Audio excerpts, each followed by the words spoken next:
Who thought going into these playoffs that the Indiana Pacers would be the most exciting team to watch, the most important appointment viewing in the entire playoffs? Who thought that? Who had that on their bingo card?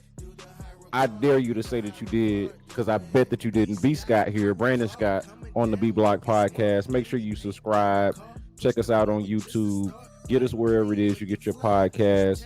This is a Foolish Club Media partnership. So shout out to Foolish Club Media and everything that they do as well. But we got to get into this, man, because what an exciting game. One at the Garden, bro. Like, we knew that the Indiana Pacers were good.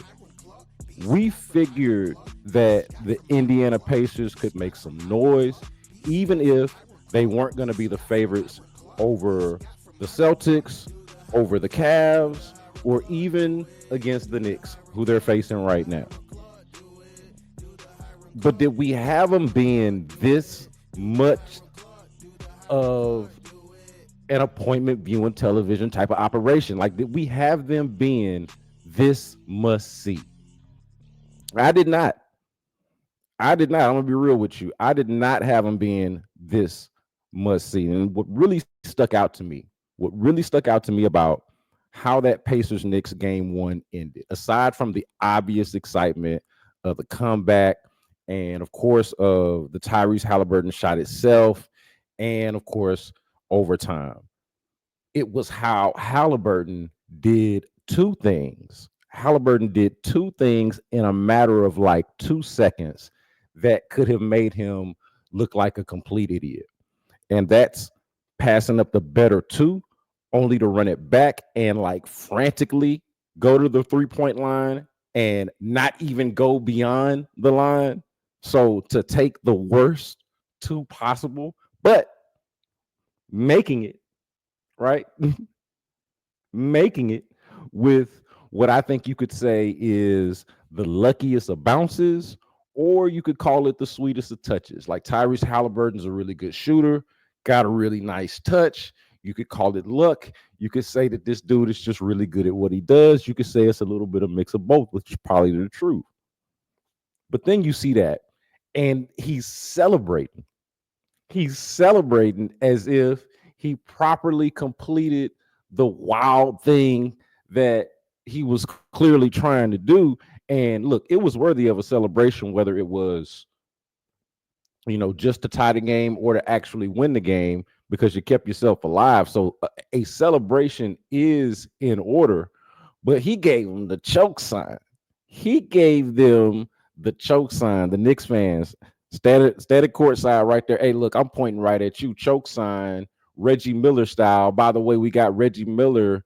God forbid, we got Reggie Miller on the broadcast right here in the building. All of the key figures, or a lot of them at least, from the 90s sitting here right in the building. Y'all know what this choke sign mean. That mean this is over with.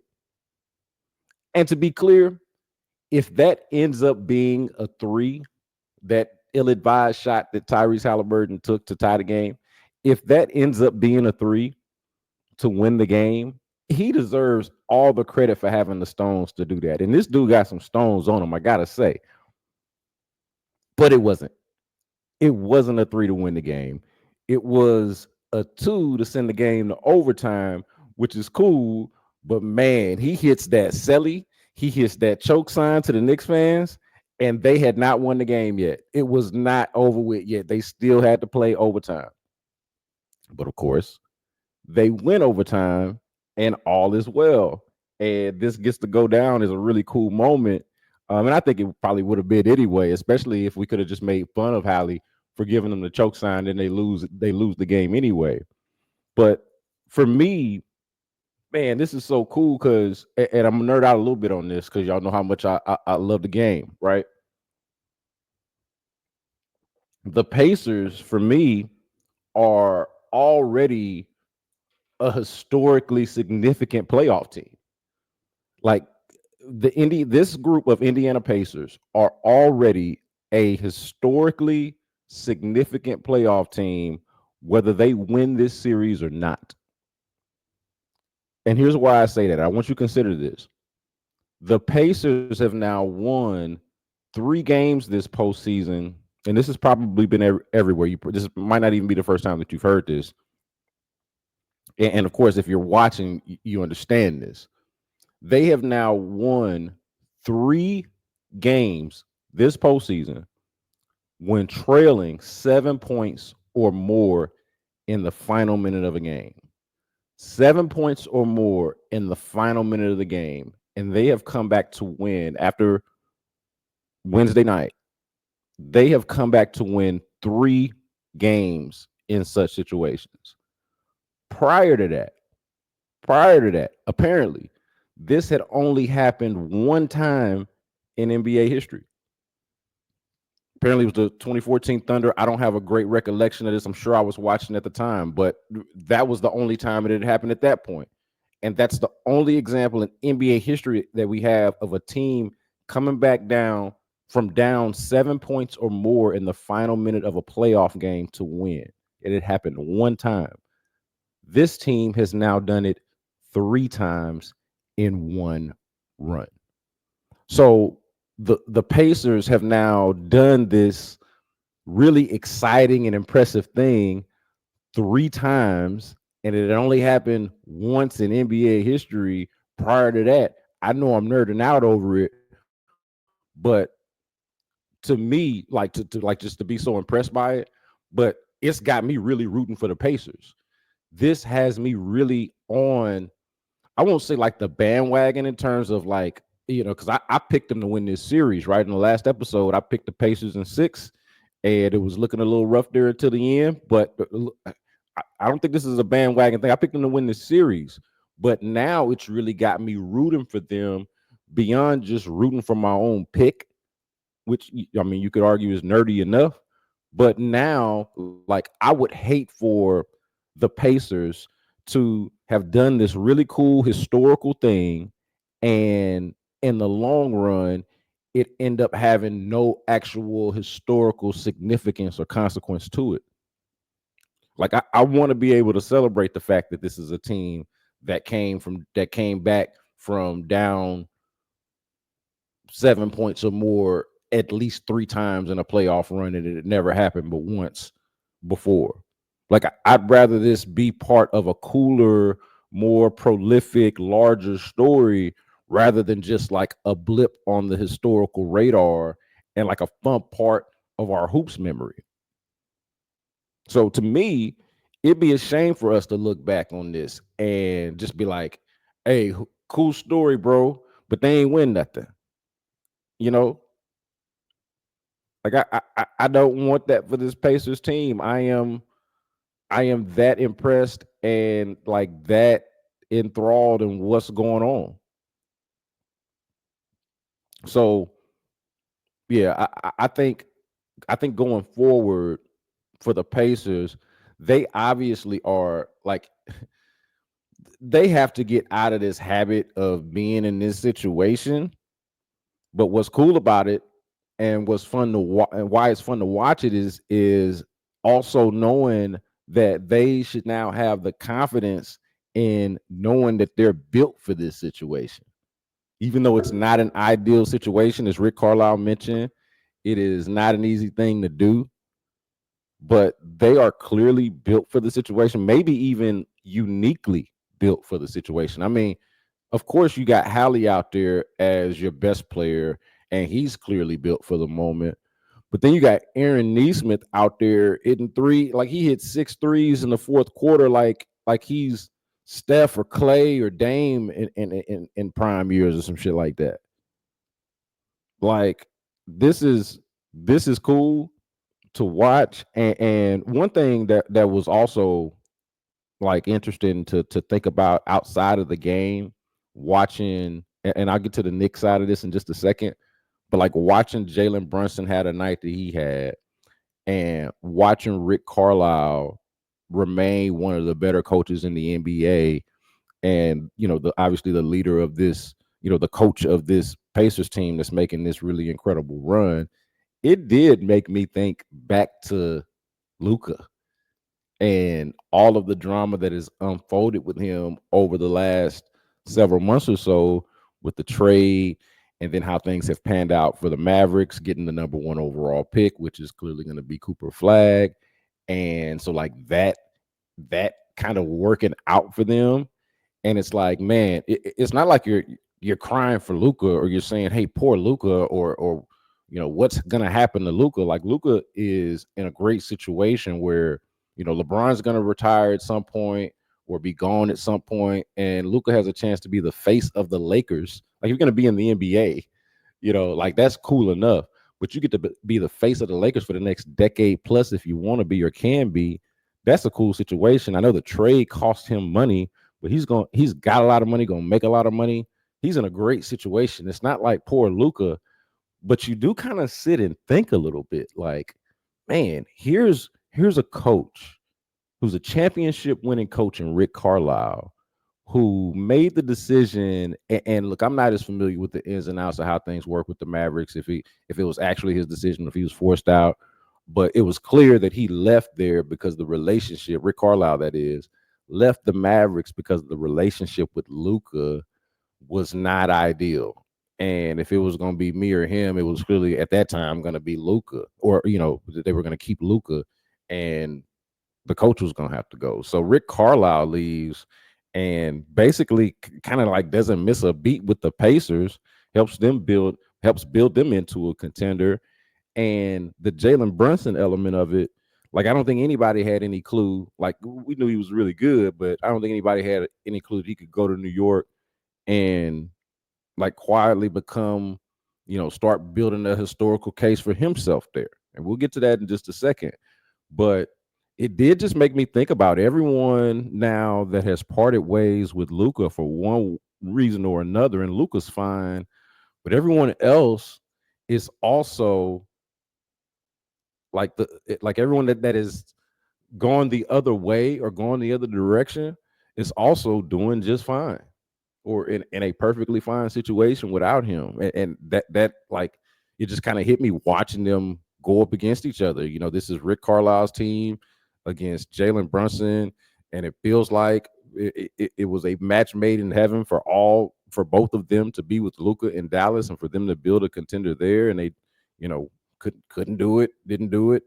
And now everybody is somewhere else in their own respective good situation, but an odd collection, or an odd way for a thing to play out that looked as perfect as it did. So that's kind of an aside, but I do want to get to the Knicks side of this.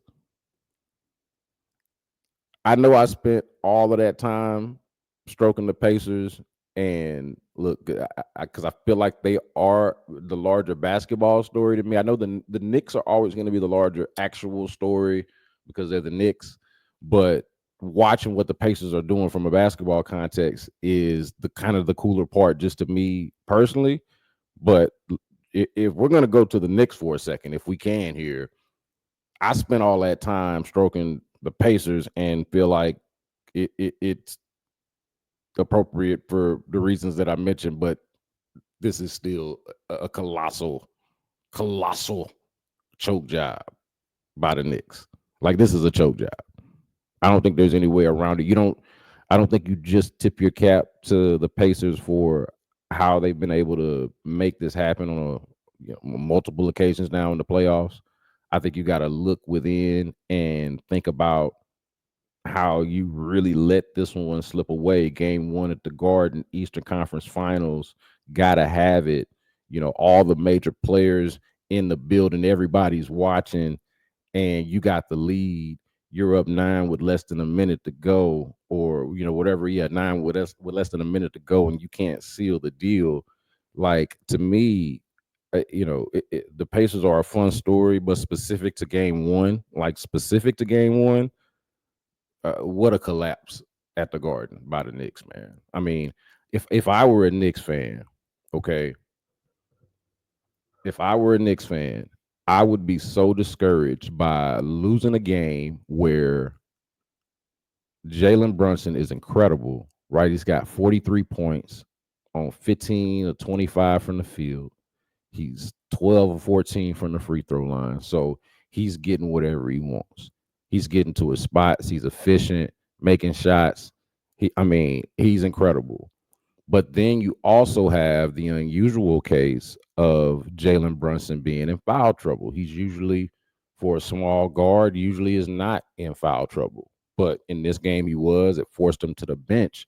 But then the Knicks are incredible in the non-Brunson minutes. So you get a great 40 burger from an efficient 40 burger from Jalen Brunson, where he's getting whatever he wants and getting to the foul line and doing all of that. You win, not only win, but dominate the non-critical non-Brunson minutes down the stretch when he's not on the floor because he's in foul trouble. And yet the Pacers are still able to walk you down in the final minute despite a 9-point deficit.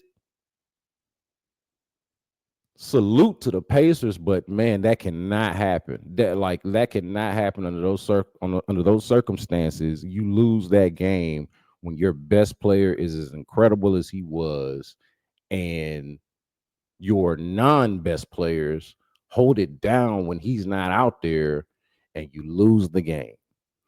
And then the flip side of the whole Hallie thing that I talked about earlier, right? Like Hallie kind of gives you a gift by taking the ill-advised what he thought was a three but was actually a two, makes the shot with, again, either a lucky bounce or a sweet touch or a mix of both, but knocks it down, and whew, his toe was on the line.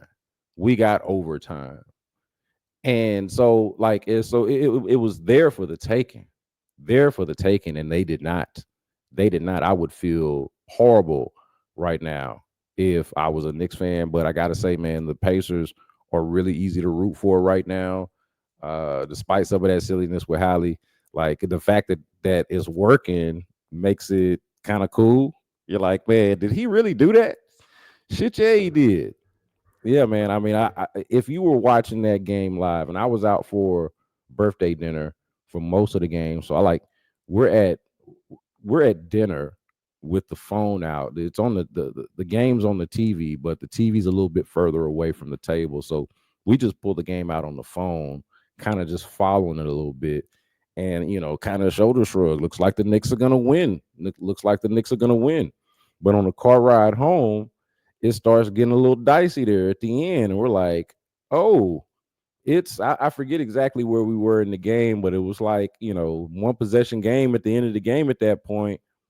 And it's like, man, we get to get inside and watch the TV, put this on the TV at the perfect moment, at the perfect time. And we did, man. We did, and got to watch that. Like, what an incredible thing that's happening with the Pacers, man, and making them extremely easy to root for. Now let's go over to the other game one with Minnesota and Oklahoma City. Okay, now this was a blowout. If you guys remember, and if you don't, I'll remind you, I did pick Minnesota to win this series in 6 games. Them losing game one feels like it makes that a lot less likely. But I will say I'm not too concerned about Minnesota or too concerned by them getting blown out against the Thunder in game one. And here is why. Minnesota shot poorly from three, and they also didn't get uh, nearly as many points in the paint as they normally get, right? Those were two things that happened.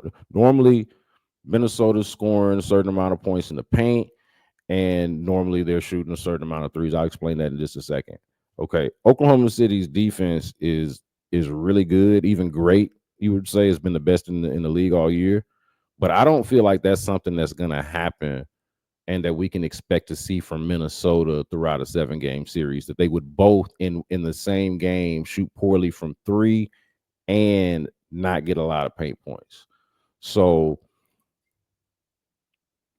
here's why that is. All right, the Timberwolves are built in a few very simple ways that make them a really good team. Okay. Let's start with Anthony Edwards, stud. I don't feel like we need to explain that a lot. We've seen Anthony Edwards play. That being your best player is a really good place to start for a basketball team. All right, genius analysis, I know. But then past that, you go with the length and the athleticism. Okay, so they only play one guy significant minutes who's under 6'4". One guy, and that guy is Mike Conley. And I think Mike Conley's resume speaks for himself. Size certainly matters in the NBA, but Mike Conley has been, a steady Eddie and reliable player for 20 years, and is clearly an important part of their team. So size matters in the NBA. Most of their guys are long and athletic. Then on top of that, every guard or wing from Minnesota every one of them that actually plays, they have really good drive, kick, and shooting ability. All of them can drive, kick, and shoot. Every single one. Just go down the line of guys who play ball for them, from, I mean, Mike Conley himself, but from Conley to Edwards to McDaniels to Dante DiVincenzo, and then even Nikhil Alexander Walker, and then even, so we're talking about their guards and their wings, but even Nas Reed and Julius Randle have that ability, have the drive, kick, and shooting ability. And what I mean is they can either drive, kick, and or shoot. They can do any of those combination of things. So basically, really, you got everyone that you play, everyone except Rudy Gobert has the ability to put the ball on the floor, get into the paint, and then make something happen, whether that's scoring, dishing, and then being interchangeable in the sense that all of them can actually knock down the open shot if it finds them. So yeah, I mean that's an ideal way to make a team with Rudy Gobert, Mike Conley, and like 5 or 6 guys who were 6'4" taller, who can drive, kick, and score. And then one of them is Anthony Edwards. So a team built like that. I explain that because a team to me built like that is going to either score more in the paint or hit more threes than they did in that game, or shoot better from three than they did in that game. They basically started off hot and cooled down for the rest of the game. I'd say what really intrigued me about the matchup or the strategy in this game is how, like, the Thunder were able to defend a big team, by going small, right? Like they did a good job defending a really good offensive, lengthy, and athletic squad, despite not really fighting fire with fire, like going out there with their size. Like they didn't play their Oklahoma City didn't play their double big lineup with Hardenstein and Chet Holmgren together. They didn't do that nearly as much as they normally do. Yet their defense was still excellent throughout the game. Even when they were losing early in the game, the defense was pretty good. It was what kept them in the game and allowed them to survive the fact that Shea Gilgeous-Alexander and Jalen Williams started off so poorly offensively. So, and we talk about this all the time, especially covering the Rockets, about how well defense translates. Like, when defense is good, you can believe in that. You can be fooled by maybe a bad defense and think that they're worse than they actually are, because maybe sometimes they lack focus or effort, or they got like this, you know, flipping the switch kind of thing going on. But you can't be fooled by a team that is consistently good at defense. The Thunder are more than likely going to bring that on a nightly basis, on a game, each game, right? So I think that Minnesota is going to be better, but you look at Oklahoma City, I think they're going to continue to make it really rough on them, and the it'll be a lot to do with Minnesota's ability to make shots. Honestly, like, they're usually really good from three. They were bad in game one, and again bad after starting off pretty hot. So They cooled off for the rest of the game. I expect that they'll shoot better than that. But the question is is that going to be good enough when like whenever they are shooting better, is that gonna be good enough when Shay's in a groove, right? When SGA's in a groove, when J Dub is in a groove, when Chet, who is their third option, is setting the tone for them in the fourth quarter, right? Like that's the major question. Is the I looked at Minnesota as the better team, and I thought after the first quarter, I think I even put something out there on Twitter about how, man, after quarter one, man, Minnesota looks like the better team. And then of course, by the end of it, you're thinking, nah, man, the team that won in a rout and won way more games in the regular season is probably actually the better team. That's probably the better team. And I think the Thunder can make a case for that in terms of how well-rounded and consistent that they are. But man, I still feel like I was talking a minute ago about how Minnesota is built with just a bunch of guys who can drive, kick, and shoot, and and get paint touches and make something happen with it, and they defend. They defend. Obviously, with their length and their athleticism, are able to defend. Of course, there's the Rudy Gobert factor, who Gobert is not necessarily the same, or maybe a slightly overrated defensive player, but still pretty good to have a guy that size and with that kind of ability as like a defensive anchor on a team full of long and athletic guys. So I'm not panicking. I think that this game did show some holes in my argument for Minnesota winning the series, but Minnesota also did some things that, or I should say, didn't do some things that they normally do. And I don't feel like Oklahoma City, as good as their defense is going to prevent them from doing that on, like, let's say, over a 7-game series, right? So this one's kind of got. I feel like, despite it being a blowout, and maybe this is just me being biased in my pick and rooting for my pick, but I feel like it's probably got 7 games written all over it. I could be wrong. We'll see. I'm recording this thing on Thursday afternoon, shortly before they play, just a few hours before they play. So we'll see how game 2 plays out. I'm still trying to figure out that series. But it's a fun. Now, the Anthony Edwards ankle thing, I feel like I've lost count of how many times I've watched him roll his ankle. Yeah, just over the last few weeks or so. So I am also monitoring that. He goes out of the game, and you take him out of the equation.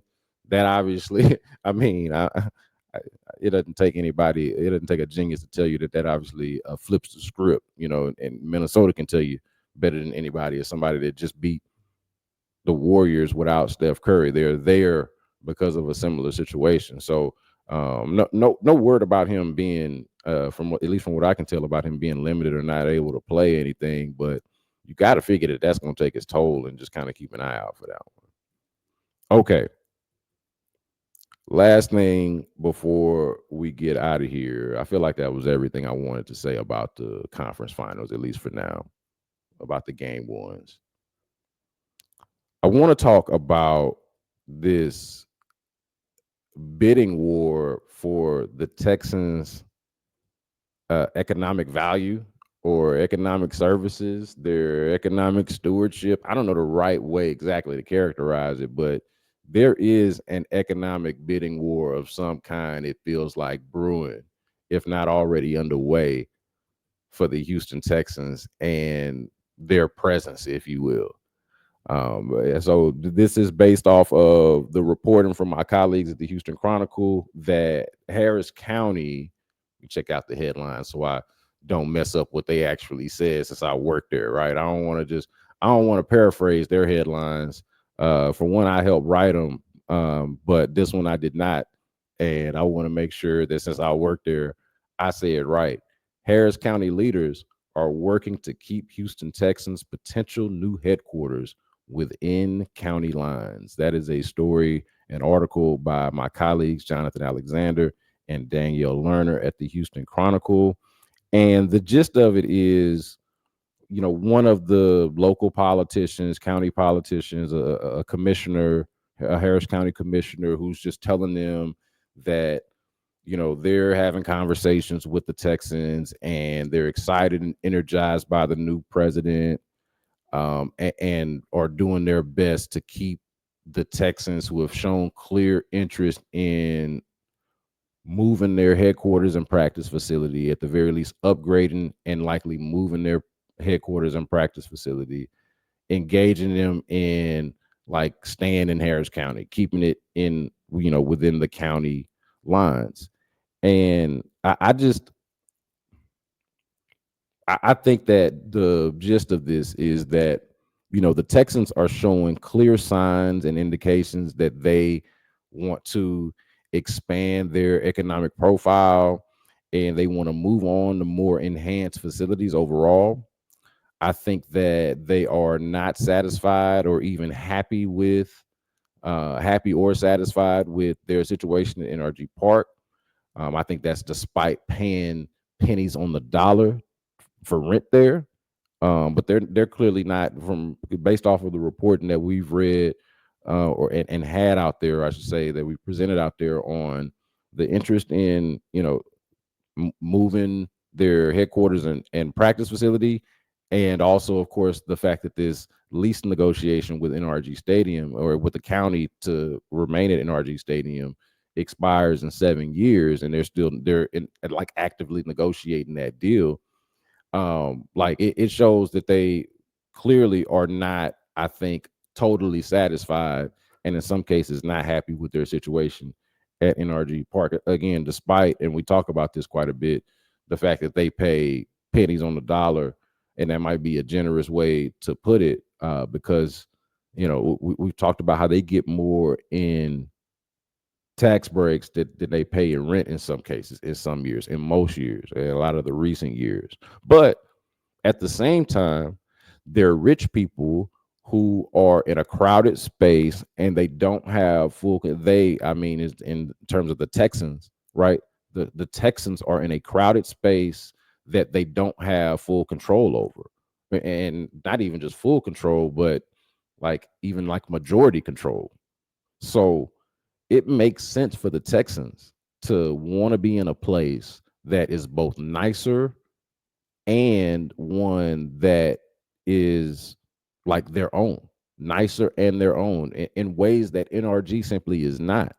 So, and perhaps won't be, given the structure of their deal with the county and how it plays out with these negotiations. So that brings us to the headquarters and the practice facility story, which I think is just, to me at least, as important to monitor as the stadium situation, right?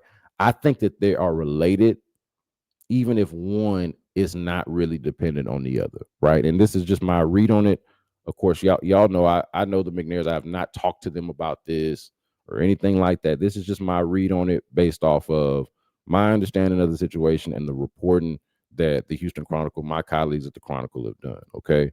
So I believe, based off of the information, that the Texans could build new headquarters and move out of NRG Park, but still negotiate a lease agreement to continue playing their games at NRG Stadium. They could do that. Like I do feel like if they move out of NRG Park, it does feel like it makes it more likely that they're gonna move and not renew with the county. But it's not if they just move out of NRG Park, but if they move out of the county, like they could find somewhere else in Harris County, and maybe that feels like the relationship is still intact and whatever. But they moved that practice facility headquarters out of the county, and let's say build this entertainment district that is talked about so much. Like that's the impetus, right? They not only do they want their own space, but they want control of their facility, and they want to be some type of economic engine for themselves and wherever it is that they go.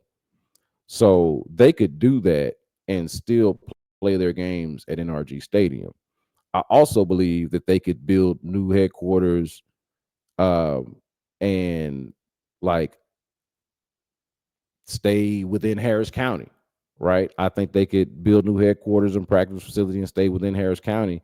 And even if it's at NRG, even if it's at still at NRG, right? Like they could do all of this that they're talking about now, and it doesn't necessarily mean that they won't leave, right? You know what I'm saying? Like build an entertainment district at NRG Park, new facility, new headquarters, and all of that. But that'll be our part and shot. We're gonna go do our stadium out in Katy or whatever. We're gonna do it out in, just name your insert suburb here. Now I could be wrong about these things, but I believe them to be true. Like these things could be happening just sort of simultaneously and be sort of related, but not necessarily intertwined, if that makes sense. But where I do see the common theme is with the Texans' ambition and their ambition for more and better, and also just certain government officials who are going to want to capitalize and be a benefactor of that ambition. They're going to want to capitalize and be a part of wherever it is that the Texans land, right? So that's what I mean about the whole bidding war angle. Like in a nutshell, to me, the county can't afford to lose the Texans outright. You know, keeping their headquarters and their practice facility in Harris County, to me, like that might give them a better shot at keeping the Texans at NRG Stadium. But to me, it definitely still allows them to capitalize on the Texans' presence, whether they're playing here or somewhere else. So, and that's obviously important. You know, what the county to me doesn't want to see is a situation like how it is with the Cowboys. And you see in the report and how it's kind of compared to that, what maybe the Texans are envisioning here, even if it's not as glitzy and glamoury as what the Cowboys and shiny necessarily is what the Cowboys got going on. I don't know. Maybe it would be, but I don't think, from a Harris County perspective, they want to see it. They obviously don't want to see it where, like, how the Cowboys are headquartered and got this in practice facility, which is like a stadium in and of itself, and this whole entertainment district. And then they got it like in one place in one suburb, and then in a whole nother suburb, they got the stadium. Like the stadium and the headquarters are both out in these suburban parts outside of Dallas. Practice facility in Frisco. Obviously, AT&T Stadium is out in Arlington. The Texans could like the Texans could move headquarters to Sugarland and build a stadium in Katy, or vice versa, right? And that's a made up example, to be clear. That's a made up example, but I think it's a realistic one. You see the reporting comparing it to the Cowboys. Their headquarters, again, headquarters and entertainment district in Frisco, stadium that Jerry owns, Jerry World, AT&T Stadium, is out in Arlington. If you're not familiar with the Dallas area, like Frisco and Arlington are not even close. They're not exactly close. They're both part of the greater Dallas, maybe Metroplex, Dallas Fort Worth Metroplex, and greater area, but they're not exactly close. So I feel like it's something like 40 miles apart, something like that. So I imagine a lot of players live in Frisco or near there, since that's where the practice facility is and that's where they spend most of their time. And they probably just spend game day in Arlington, or whatever's going on at Jerry World, whatever Jerry World brings, that's what brings them to Arlington. So, Frisco gets the entertainment district associated with the team.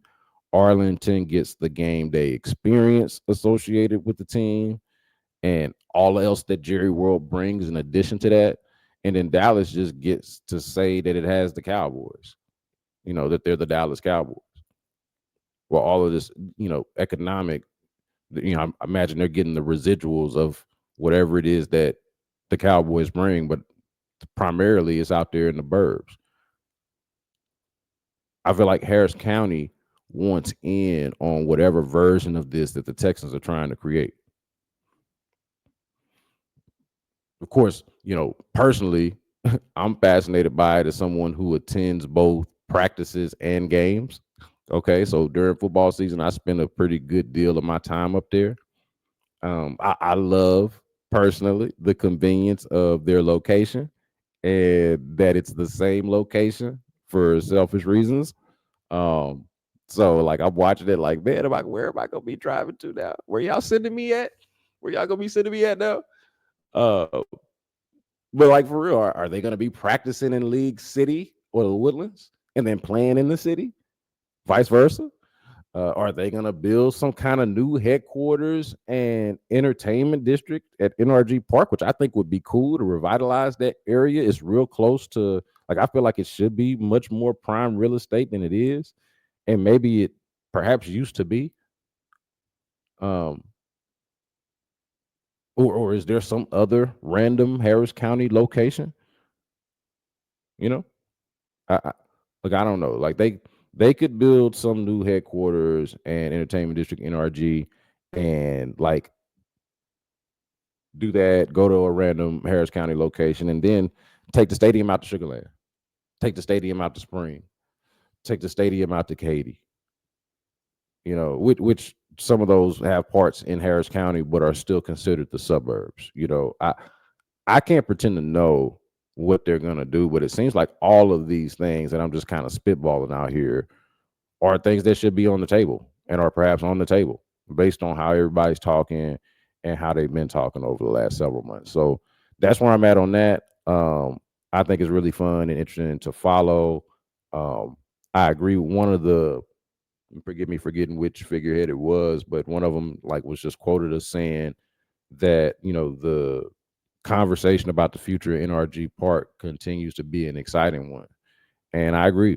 I agree. I want to know what that place is going to look like in 2 years, 5 years, 7 years, 8 years, 10 years. And God willing, like I said, I just celebrated a birthday on Wednesday, turned 36. I hope to be around for all of it, because times are changing. Times are definitely a changing. Some exciting things I think potentially work for the city and certainly for that franchise. Who benefits and how exactly does it go? How does it play out? I don't know, but I'll be here to talk about it. And in the meantime, y'all make sure y'all subscribe to the B Block Podcast, man. Like I said, you can find us on YouTube. You can find us wherever it is you get your podcast. I do this on Tuesdays and Thursdays. This is a Foolish Club Media production. So shout out to them. And until next time, man, y'all be good.